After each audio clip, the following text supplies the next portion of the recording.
नमस्कार, मैं सुरेश कुमार, भूतपूर्व सैनिक। आज हम बात करेंगे हाई कोर्ट के दखल के बाद भी सूचना आयोग ने नहीं दिलवाई सूचना। हाई कोर्ट ने क्या की कार्रवाई, क्या है पूरा मामला, ये इस वीडियो में समझाएंगे। इससे पहले हमने एक वीडियो बनाई थी, हाई कोर्ट के नोटिस के बाद जागा सूचना आयोग। सूचना आयोग ने शिक्षा विभाग को दिया नोटिस, लेकिन फिर भी नहीं दिलवाई सूचना। सूचना आयोग ने फैसले में लिखा झूठ। यानी एक ऐसी आरटीआई जिसमें शिक्षा विभाग खामोश हो गया था, सूचना आयोग खामोश हो गया था। हाई कोर्ट में केस फाइल करने के बाद जब हाई कोर्ट ने सूचना आयोग को नोटिस दिया, उसके बाद सूचना आयोग ने शिक्षा विभाग को नोटिस दिया था, लेकिन उसके बाद भी सूचना नहीं दिलाई। उसी विषय पर यह वीडियो बनाई थी। उसी वीडियो की सीरीज में ये अगली वीडियो हम बना रहे हैं। इसके बाद एक वीडियो और बनेगी। उसके बाद हम विज्ञापन संख्या 1/2005 की जो डिटेल्स हैं, एप्लीकेशन नंबर, ड्राफ्ट नंबर, वो कैसे ली जा सकती हैं, उसके ऊपर एक वीडियो बनाएंगे और साथ में फिर वो दोनों फाइल सभी लोगों के साथ शेयर कर देंगे, जिसमें एप्लीकेशन नंबर और ड्राफ्ट नंबर वो निकाल सकते हैं। हाई कोर्ट में केस फाइल करने के बाद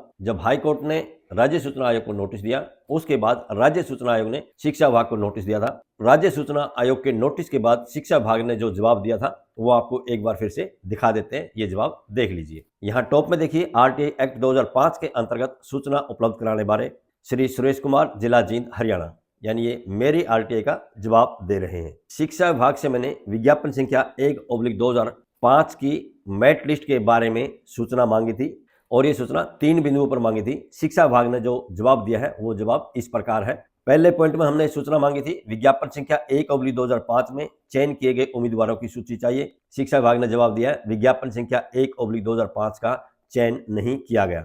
दूसरे पॉइंट में हमने सूचना मांगी थी विज्ञापन संख्या 1/2005 की मेरिट सूची बनाने के लिए पंजाब विश्वविद्यालय चंडीगढ़ को कितनी धनराशि का भुगतान किया गया है तथा किस तिथि व किस चेक नंबर के द्वारा। इन्होंने जवाब दिया है आरटीआई के तहत प्रश्न उत्तर नहीं पूछे जा सकते, बल्कि दस्तावेज आदि मांगे जा सकते हैं। तीसरे पॉइंट में हमने सूचना मांगी थी विज्ञापन संख्या 1/2005 की सूची कब प्राप्त हुई तथा पंजाब विश्वविद्यालय चंडीगढ़ द्वारा सूची के साथ भेजे गए कवरिंग लेटर की प्रति चाहिए।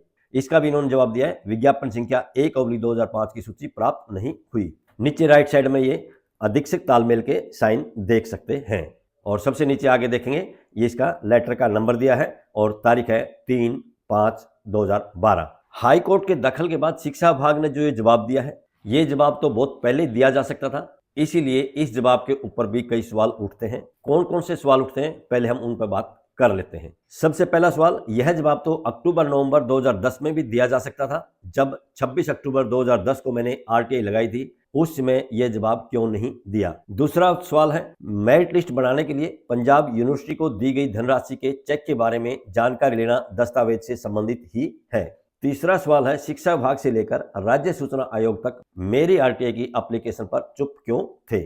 चौथा सवाल है, शिक्षा विभाग ने मेरी आरटीआई की एप्लीकेशन 26 अक्टूबर 2010 का कोई भी जवाब क्यों नहीं दिया। पांचवा सवाल है, शिक्षा विभाग ने मेरी आरटीआई की एप्लीकेशन 26 अक्टूबर 2010 को खारिज क्यों नहीं किया। छठा सवाल है, प्रथम अपील अधिकारी ने मेरी प्रथम अपील दिनांक 7 मार्च 2011 के लिए राज्य जन सूचना अधिकारी को नोटिस क्यों नहीं दिया। सातवां सवाल है, प्रथम अपील अधिकारी ने मेरी प्रथम अपील दिनांक 7 मार्च 2011 को खारिज क्यों नहीं किया। आठवां सवाल है, राज्य सूचना आयोग हरियाणा ने मेरी सेकंड अपील 24 सितंबर 2011 के लिए शिक्षा विभाग को नोटिस क्यों नहीं दिया। नौवां सवाल है, राज्य सूचना आयोग हरियाणा ने मेरी सेकंड अपील 24 सितंबर 2011 को खारिज क्यों नहीं किया।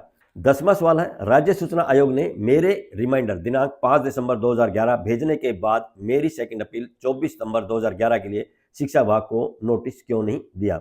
11वां सवाल है, राज्य सूचना आयोग हरियाणा ने मेरे रिमाइंडर दिनांक 8 फरवरी 2012 भेजने के बाद मेरी सेकंड अपील 24 सितंबर 2011 के लिए शिक्षा विभाग को नोटिस क्यों नहीं दिया। और 12वां सवाल है, राज्य सूचना आयोग हरियाणा खामोश क्यों था। 13वां सवाल है, राज्य सूचना आयोग की खामोशी का क्या मतलब निकाला जाए। शिक्षा विभाग का जवाब देखने के बाद और ये हमने जो सवाल उठाए हैं ये देखने के बाद आपको समझ में आ गया होगा कि मामला इतना सीरियस क्यों था। क्योंकि हाई कोर्ट के दखल के बाद भी राज्य सूचना आयोग ने सूचना नहीं दिलवाई थी और अपने फैसले में झूठ लिखा था। वो पिछली वीडियो में हमने आपको दिखा दिया था, क्या झूठ था वो दिखा दिया था, उसके प्रमाण दिखा दिए थे कि किस तरह से राज्य सूचना आयोग ने झूठ बोला है। उस फैसले को लेकर हमने अखबारों में खबर भी लगवाई थी। अब आपको वो खबरें दिखा देते हैं, ये खबरें देख लीजिए। राज्य सूचना आयोग द्वारा सुनवाई के बाद भी नहीं दी शिक्षा निदेशालय ने सूचना। हाईकोर्ट के दखल के बाद जागा सूचना आयोग और यह अखबार है दैनिक जागरण जींद, जिसको हम शॉर्ट में जींद जागरण बोलते हैं, और तारीख है 13/6/2012। प्रदेश में वर्ष 2005 की तत्कालीन सरकार ने गठन के कुछ माह बाद ही अध्यापकों के खाली 14,000 पदों को भरने के लिए अनुबंध आधार पर भर्ती प्रक्रिया की सूचना पर निदेशालय कुंडली मारे बैठा है, और ये दैनिक जागरण की विशेष खबर थी। पंजाब यूनिवर्सिटी चंडीगढ़ ने आरटीआई के जवाब में बताया था, ये उसका पत्र का नंबर भी लिखा है, कि जो मेरिट लिस्ट है वो तैयार करके समय पर शिक्षा निदेशालय को भेज दी गई थी। उसी के लिए आरटीआई लगाई थी सुरेश कुमार ने 26 अक्टूबर 2010 को शिक्षा निदेशालय में, लेकिन जो एसपीआईओ है यानी जन सूचना अधिकारी है, उसने कोई जवाब नहीं दिया था। कमीशन तक भी जाने पर जब कोई जवाब नहीं मिला, आखिरकार निराश होकर जो आरटीआई कार्यकर्ता है उन्होंने माननीय पंजाब एवं हरियाणा हाईकोर्ट का दरवाजा खटखटाया। हाईकोर्ट ने याचिका स्वीकार करते हुए 20 सितंबर 2012 के लिए राज्य सूचना आयोग को नोटिस भेज दिया। इसके बाद आयोग की नींद टूटी और शिक्षा निदेशालय को नोटिस थमाया, लेकिन सूचना फिर भी नहीं दिलाई। ये अगली खबर है। मामला 7 साल पहले अध्यापक भर्ती से जुड़ा, जवाब देने में लगाए 18 महीने, और ये खबर है पंजाब केसरी जींद, जिसको हम शॉर्ट में जींद केसरी बोलते हैं। तारीख है 14/6/2012। इसमें जानकारी देने से किए हाथ खड़े। शिक्षा निदेशालय ने 7 साल पहले प्रदेश में अध्यापकों की भर्ती से जुड़े एक मामले की जानकारी आरटीआई के तहत मांगने पर जवाब देने में पूरे 18 महीने लगा दिए। 18 महीने बाद जो जवाब दिया उसमें जानकारी देने से हाथ खड़े कर दिए। यहाँ बीच में आप देख सकते हैं, मेरा फोटो भी लगा हुआ है। पंजाब यूनिवर्सिटी चंडीगढ़ से सूचना मांगने पर उस समय के निदेशक डॉक्टर AK सहजपाल ने कहा कि उन्होंने मेरिट सूची बनाकर समय से माध्यमिक शिक्षा निदेशालय को सौंप दी थी, और उसके लिए बाकायदा पंजाब यूनिवर्सिटी चंडीगढ़ ने 24 सितंबर 2007 को पत्र संख्या 329 के जरिए शिक्षा निदेशालय से बकाया राशि भुगतान की मांग भी की थी। ये सूचना लेने के लिए 4 रिमाइंडर के बावजूद भी सूचना नहीं मिली है। आरटीआई कार्यकर्ता सुरेश कुमार के अनुसार अधिकारी आरटीआई की धज्जियां उड़ाने में कोई कसर नहीं छोड़ रहे। ये अगली खबर है पंजाब केसरी जींद, जिसको हम जींद केसरी बोलते हैं। तारीख है 2 जुलाई 2012। आरटीआई कार्यकर्ता को अब हाई कोर्ट से ही उम्मीद। राज्य सूचना आयोग से मिली निराशा, मामले की सुनवाई 20 सितंबर को। 2005 में अध्यापकों की भर्ती के विज्ञापन से जुड़ा मामला, ये बीच में मेरी फोटो देख सकते हैं आप। आरटीआई कार्यकर्ता यानी कि सुरेश कुमार ने 31 मई 2012 को राज्य सूचना आयोग के पास रीजवेंडर भेज दिया था, और ये रीजवेंडर 1 जून 2012 को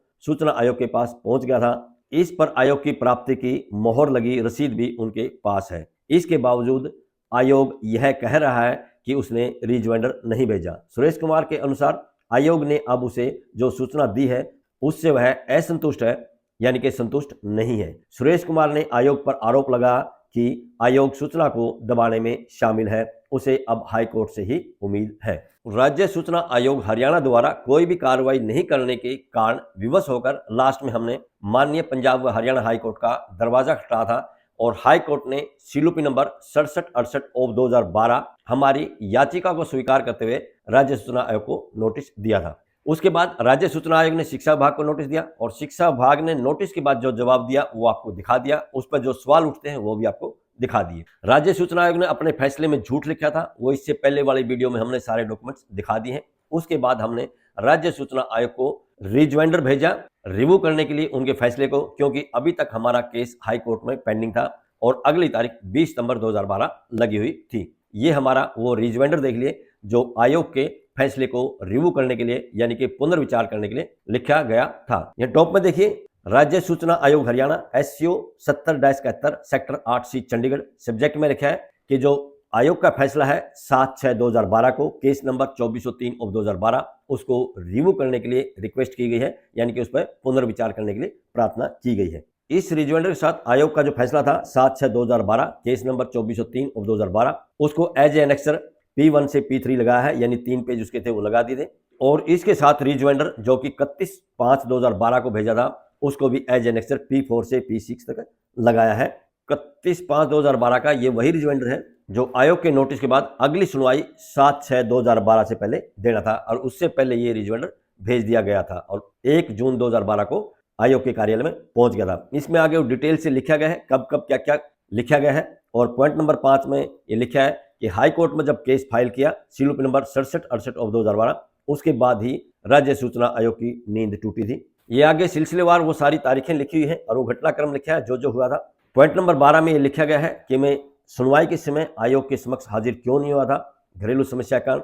यहाँ बाकायदा मदर फादर के डॉक्यूमेंट लगाए हैं जिस कारण से आयोग के समक्ष जा नहीं सके थे। और पॉइंट नंबर 13 में ये स्पष्ट लिखा है कि आयोग से टेलीफोन पर जो बात हुई थी उसमें मैं पॉइंट नंबर 1 और पॉइंट नंबर 3 की सूचना से संतुष्ट नहीं था। पॉइंट नंबर 14 में लिखा है कि जो रिजवाइंडर भेजा था उसके साथ जो पॉइंट नंबर 10 में है, पंजाब यूनिवर्सिटी चंडीगढ़ से विज्ञापन संख्या 1/2005 की लिस्ट के बारे में जो सूचना मिली थी वो इसके साथ एज एनेक्सर P13 और P13A लगा दी थी। इन सब के आधार पर सूचना आयोग से रिक्वेस्ट की है कि जो आपका फैसला है 7/6/2012 को उस पर पुनर्विचार करें और जो मेरे द्वारा मांगी गई 3 पॉइंट की सूचना है, तीनों पॉइंट की पूर्ण सूचना उपलब्ध करवाने का कष्ट करें। नीचे ये रिजवाइंडर भेजने की तारीख देखेंगे 11/7/2012। इसकी कॉपी प्रथम अपील अधिकारी को भी भेजी थी और यहाँ नीचे सेंटर में देखेंगे ये रिजवाइंडर भेजने की रसीद है। रिजवाइंडर भेजने की उस रसीद को हम यहाँ बड़ा करके दिखा रहे हैं ताकि स्पीड पोस्ट का नंबर आपको दिख जाए। स्पीड पोस्ट का नंबर है EH366784298IN। State information commission Haryana Chandigarh के पास भेजी गई थी। भेजने वाला का नाम यहाँ लिखा है सुरेश और जींद से भेजी गई थी। भेजने की तारीख है 11/7/2012 दोपहर में 11:33 पर। ये उस स्पीड पोस्ट की डिलीवरी रिपोर्ट है। यहाँ ऊपर टॉप में देखिए लेफ्ट साइड में इंडिया पोस्ट और सेंटर में देखेंगे उसका वही नंबर लिखा है जो अभी हमने आपको दिखाया था EH366784298IN। लेफ्ट साइड में देखेंगे 11/7/2012 को ये बुक किया था यानी कि स्पीड पोस्ट करवाई थी और राइट साइड में देखेंगे 14/7/2012 को ये डिलीवर हो गया था यानी कि राज्य सूचना आयोग के कार्यालय में पहुंच गया था। नीचे आगे देखेंगे सेंटर में फिर वही स्पीड पोस्ट का नंबर लिखा है। लेफ्ट साइड में देखेंगे 11/7/2012 को 11:33 पर ये जींद से बुक की गई थी स्पीड पोस्ट और जींद से रोहतक होते हुए ये चंडीगढ़ पहुंच गई थी। लास्ट में देखेंगे 14/7/2012 को ये डिलीवर हो गई थी कहां पर, राज्य सूचना आयोग के कार्यालय में। 11/7/2012 को राज्य सूचना आयोग को हमने जो रिजवाइंडर भेजा है जिसमें 7/6/2012 के फैसले को रिव्यू करने के लिए प्रार्थना की गई है। उसके बाद राज्य सूचना आयोग ने जो अपना फैसला दिया वो आपको दिखा देते हैं, ये वो देख लीजिए। यहाँ टॉप में राइट साइड में देखिए केस नंबर है 2403/2012। लेफ्ट साइड में देखिए मेरा नाम और मेरा पता लिखा है। नीचे आगे देखेंगे वर्सेज यानी कि राज्य जन सूचना अधिकारी डायरेक्टर स्कूल एजुकेशन हरियाणा शिक्षा सदन सेक्टर 5 पंचकूला और प्रथम अपील अधिकारी ज्वाइंट डायरेक्टर ऑफिस शिक्षा सदन सेक्टर 5 पंचकूला। जो पहले वाला ऑर्डर था 7/6/2012 उसी के कंटिन्यूस में ये डायरेक्शन दी गई है। पहले पॉइंट के अनुसार शिक्षा विभाग के राज्य जन सूचना अधिकारी को निर्देश दिए हैं विज्ञापन संख्या 1/2005 से संबंधित जो चेक की डिटेल वगैरह है जिस भी कनेक्टेड ब्रांच में है उससे लेकर 3 वीक के अंदर ये सूचना उपलब्ध कराने का कष्ट करें और 4 वीक के अंदर कंप्लायंस रिपोर्ट। दूसरे पॉइंट में दिया है आरटीआई की धारा 20(1) के प्रावधान अनुसार जो शो कॉज नोटिस इशू करना था 250 रुपये प्रतिदिन के हिसाब से जुर्माना लगाने के लिए, ज्यादा से ज्यादा 25,000 जुर्माना लगाने के लिए राज्य जन सूचना अधिकारी को निर्देश दिए थे। शो कॉज नोटिस का जवाब 17/7/2012 तक देना था और प्रेजेंट होना था कमीशन के सामने 7/9/2012 को। राज्य जन सूचना अधिकारी ने शो कॉज नोटिस का जो जवाब देना था वो फाइल नहीं किया 11/7/2012 तक। सूचना आयोग ने अपने फैसले में थोड़ा सा घुमाने की कोशिश की है और इसमें लिखा है जो अपील करता है वो टेलीफोन पर संतुष्ट था लेकिन अभी संतुष्ट नहीं है उसके रिजवाइंडर के द्वारा जो सूचना शिक्षा विभाग ने 3/5/2012 के द्वारा दी थी। जो इसका फाइनल फैसला है पेनल्टी लगाने के लिए उसको अभी पेंडिंग छोड़ दिया है और जो इसकी सुनवाई की नेक्स्ट डेट है वो बाद में बता दी जाएगी। और इस तरह से राज्य जन सूचना अधिकारी को फिर से निर्देश दे दिए हैं कि जो पॉइंट नंबर 2 की सूचना थी चेक वगैरह के बारे में वो 2 वीक के अंदर सूचना उपलब्ध कराएं ये ऑर्डर इशू होने के बाद और 3 वीक के अंदर अपना कंप्लायंस रिपोर्ट राज्य सूचना आयोग के पास जमा करवाएं। इस तरह से इस फैसले का निपटारा कर दिया।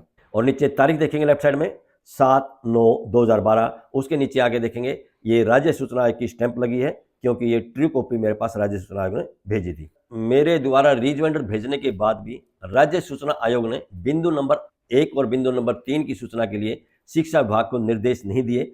सिर्फ बिंदु नंबर 2 की सूचना के लिए बार बार निर्देश दे रहे हैं। 2 में सिर्फ चेक की डिटेल है और बिंदु नंबर 1 में विज्ञापन संख्या 1/2005 की मेरिट लिस्ट मांगी थी। बिंदु नंबर 3 में कवरिंग लेटर मांगा था। बिंदु नंबर 1 और बिंदु नंबर 3 की सूचना से ही शिक्षा विभाग फंस रहा था, हरियाणा सरकार फंस रही थी क्योंकि पंजाब यूनिवर्सिटी चंडीगढ़ ने समय पर मेरिट लिस्ट बनाकर शिक्षा विभाग को सौंप दी थी लेकिन उस मेरिट लिस्ट को दफनाकर फिर बिना विज्ञापन और बिना आरक्षण के प्रावधान के सिर्फ एक लेटर इशू करके गेस्ट टीचर्स नियुक्त कर दिए थे जिसमें खूब भाई भतीजावाद हुआ था। जिसकी जहां चली उन्होंने वहां अपने बंदे गेस्ट टीचर नियुक्त कर दिए थे। उन पर आने वाले समय में अलग से आपको वीडियो देखने को मिलेंगी। जो शोकॉज नोटिस दिया था जुर्माना लगाने के लिए, उस पर क्या हुआ, उसके लिए कमीशन का आपको अगला फैसला दिखा देते हैं। ये अगला फैसला देख लीजिए। टॉप में राइट साइड में देखिए केस नंबर 2403/2012, लेफ्ट साइड में मेरा नाम है सुरेश कुमार और मेरा एड्रेस दिया है। वर्सेज राज्य जन सूचना अधिकारी और प्रथम अपील अधिकारी, डायरेक्टर स्कूल एजुकेशन हरियाणा, शिक्षा सदन सेक्टर 5 पंचकूला। पिछला जो ऑर्डर था जो अभी आपको दिखा था 7/9/2012, उसी के कंटिन्यूस में ये आगे फिर से डायरेक्शन दी गई है या इसका निपटारा किया गया है। सूचना देने में जो देरी की थी उसके लिए जो शो कॉज नोटिस इशू किया था जुर्माना लगाने के लिए, उसको फिर से पेंडिंग रख दिया है फाइनल डिसीजन देने के लिए। यहाँ फिर से डायरेक्शन दे दी है कि जो बिंदु नंबर 2 थी उसकी सूचना 2 वीक के अंदर उपलब्ध कराएं और 3 वीक के अंदर अपनी कंप्लायंस रिपोर्ट भेजें। डीम्ड एसपीआई ने यहाँ एक्सप्लेन किया कि बीमारी के कारण वो शो कॉज नोटिस का जवाब नहीं दे पाए हैं, इसलिए शो कॉज नोटिस के बाद जो जुर्माना लगाने की प्रक्रिया थी उसको फिर से ठंडे बस्ते में डाल दिया है और इस तरह से ये फैसला सुना दिया है। लेफ्ट साइड में देखेंगे फैसले की डेट है 13/9/2012 और यहाँ नीचे देखेंगे राज्य सूचना आयोग की स्टैंप लगी है, क्योंकि ट्रू कॉपी राज्य सूचना आयोग ने मेरे पास भेजी थी। राज्य सूचना आयोग ने अपने फैसले दिनांक 7/6/2012 में झूठ लिखा था। पहला झूठ कि मैंने रीजवेंडर नहीं भेजा, जबकि मैंने रीजवेंडर भेजा था, वो उस वीडियो में मैंने दिखा दिया था। दूसरा झूठ, राज्य सूचना आयोग ने अपने फैसले में लिखा था कि आरटीआई कार्यकर्ता से बात हुई थी टेलीफोन पर, यहां तक ये सच है। और आगे उसने लिखा था कि आरटीआई कार्यकर्ता बिंदु नंबर 1 और बिंदु नंबर 3 की सूचना पर संतुष्ट है, जबकि मैं टेलीफोन पर भी बिंदु नंबर 1 और बिंदु नंबर 3 की सूचना पर संतुष्ट नहीं था। और उसके बाद मैंने फिर रीजवेंडर भी भेज दिया था कि आपके फैसले को रिव्यू किया जाए। उसके बाद भी राज्य सूचना आयोग ने अपने फैसले का रिव्यू नहीं किया और बिंदु नंबर 1 और बिंदु नंबर 3 की सूचना नहीं दिलाई। जो राज्य सूचना आयोग का फैसला था और उसके बाद जो मैंने रीजवेंडर भेजा था, ये सब दस्तावेज मैंने वकील को दे दिए थे और वकील को बताया कि इस तरह से राज्य सूचना आयोग ने अपने फैसले में झूठ लिखा है, जिस कारण से मैंने वापस राज्य सूचना आयोग को रीजवेंडर भेज दिया है, जिसमें उसके फैसले दिनांक 7/6/2012 को रिव्यू करने के लिए लिखा है और निवेदन किया है तीनों बिंदुओं की मुझे सूचना दिलवाने का कष्ट करें।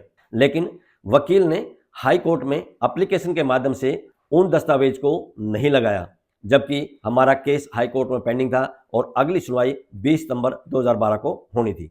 इसी वजह से हाई कोर्ट में हमारा पक्ष मजबूती से नहीं रखा गया, जिस कारण से हाई कोर्ट भी लाचार था कोई भी कार्रवाई करने के लिए। अब हम आपको वो दस्तावेज दिखाते हैं जो राज्य सूचना आयोग ने हाई कोर्ट में जवाब के रूप में फाइल किया था 20 सितंबर 2012 की सुनवाई से पहले। ये वो दस्तावेज देख लीजिए। यहाँ राइट साइड में टॉप में डेट देखिए 13 सितंबर 2012 को ये लिखा गया है। अभी जो फैसला दिखा था उसके तुरंत बाद ये लिख दिया है। Punjab and Haryana high court की रजिस्ट्री को ये लिखा गया है और विषय है CWP number 6768/2012 Shri Suresh Kumar versus state information commission Haryana and others. या इसमें लिखा है Suresh Kumar son of Shri Bhim Singh, resident of मकान number 1111A housing board colony Jind. उन्होंने एक केस फाइल किया था राज्य सूचना आयोग के समक्ष आरटीआई एक्ट की धारा 19(3) के प्रावधान के अनुसार, जिसका निपटारा 7/6/2012 को कर दिया था। उसके बाद 27/6/2012 को शो कॉज नोटिस दिया था आरटीआई एक्ट 2005 की धारा 20(1) के प्रावधान अनुसार, क्योंकि राज्य जन सूचना अधिकारी डायरेक्टर स्कूल एजुकेशन हरियाणा ने समय पर जवाब नहीं दिया था। शो कॉज का जो नोटिस दिया था उसके ऊपर कमीशन ने सुनवाई की और उसके बाद 7/9/2012 को अपना फैसला सुना दिया। डीम्ड एसपीआईओ कम सुप्रीडेंट कोऑर्डिनेशन ब्रांच सुनवाई के समय राज्य सूचना आयोग के समक्ष हाजिर नहीं हुआ, क्योंकि वो बीमारी के कारण लंबी छुट्टी पर है। इसलिए जुर्माना लगाने के फाइनल फैसले को कमीशन ने पेंडिंग रख दिया है। कमीशन के फैसले 7/6/2012 और 7/9/2012 के द्वारा, जिसको यहाँ एज ए एनेक्सर लगा दिया गया है। आगे दिया है कि राज्य जो सूचना आयोग है वो एक संवैधानिक संस्था है आरटीआई एक्ट 2005 के अनुसार। लास्ट पैरे में लिखा है इस मामले की अगली सुनवाई 20/9/2012 को होनी है। और यहाँ नीचे राइट साइड में डेट देखेंगे 13 सितंबर 2012 को ये हाई कोर्ट की रजिस्ट्री में दाखिल किया गया है और नीचे ट्रू कॉपी देख सकते हैं, कमीशन की इस पर स्टैंप लगी हुई है। अब आप खुद ही अंदाजा लगा सकते हैं कि हाई कोर्ट ने क्या किया होगा, क्योंकि राज्य सूचना आयोग ने अपने फैसले में झूठ लिखा, शो कॉज नोटिस जारी करके भी जुर्माना नहीं लगाया, उसको पेंडिंग रख दिया, बहाना बनाया राज्य जन सूचना अधिकारी बीमार है और बीमारी के कारण लंबी छुट्टी पर है, जबकि ये मामला 2010 का था और अब 2012 हो चुकी थी। हमने जो राज्य सूचना आयोग को उनका फैसला रिव्यू करने के लिए रीजवेंडर भेजा था, और कमीशन का जो फैसला था, ये दोनों दस्तावेज मैंने वकील के पास भेज दिए थे। जो रिजवाइंडर हमने भेजा था उसके भेजने की रसीद, पहुंचने की डिलीवरी रिपोर्ट, ये भी वकील को दे दी थी और वकील से निवेदन किया था कि हमारे केस की अगली सुनवाई 20 नवंबर 2012 को है। उससे पहले आप हाई कोर्ट में एक एप्लीकेशन फाइल कीजिए और हाई कोर्ट को बताइए कि राज्य सूचना आयोग ने हाई कोर्ट के नोटिस के बाद जो फैसला दिया है उसमें झूठ लिखा है कि बिंदु नंबर 1 और बिंदु नंबर 3 से आरटीआई कार्यकर्ता संतुष्ट है, जबकि मैं संतुष्ट नहीं हूं। फोन पर भी मैंने यही बोला था और बाद में मैंने एक रिजवाइंडर दे दिया था जिसमें राज्य सूचना आयोग को उनके फैसले को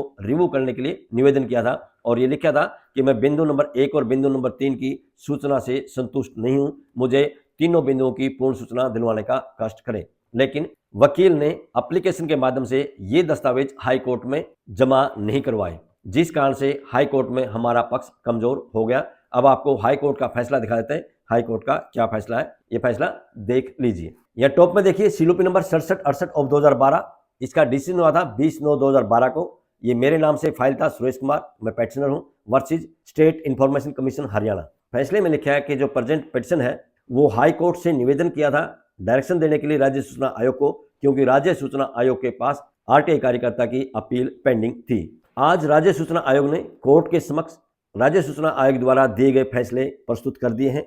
राज्य सूचना आयोग के फैसले दिनांक 7/6/2012 के अनुसार ये बताया गया है कि जो आरटीआई कार्यकर्ता है वो पॉइंट नंबर 1 और पॉइंट नंबर 3 से संतुष्ट है, क्योंकि राज्य सूचना आयोग ने आरटीआई कार्यकर्ता से उनके मोबाइल पर फोन पर बात की थी और आरटीआई कार्यकर्ता बिंदु नंबर 1 और बिंदु नंबर 3 की सूचना से संतुष्ट है। जो दूसरे इशू बच गए हैं उन पर सूचना दिलाने के लिए राज्य सूचना आयोग कार्रवाई कर रहा है। राज्य सूचना आयोग पेंडिंग अपील पर कार्रवाई कर रहा है, इसलिए हाई कोर्ट को कोई निर्देश देने की जरूरत नहीं है और इस तरह से इस केस का निपटारा कर दिया गया। नीचे राइट साइड में फैसले की डेट देखेंगे 20/9/2012। इस तरह से हाई कोर्ट में केस फाइल करने के बाद भी हमें सूचना नहीं मिली, हम खाली हाथ ही थे।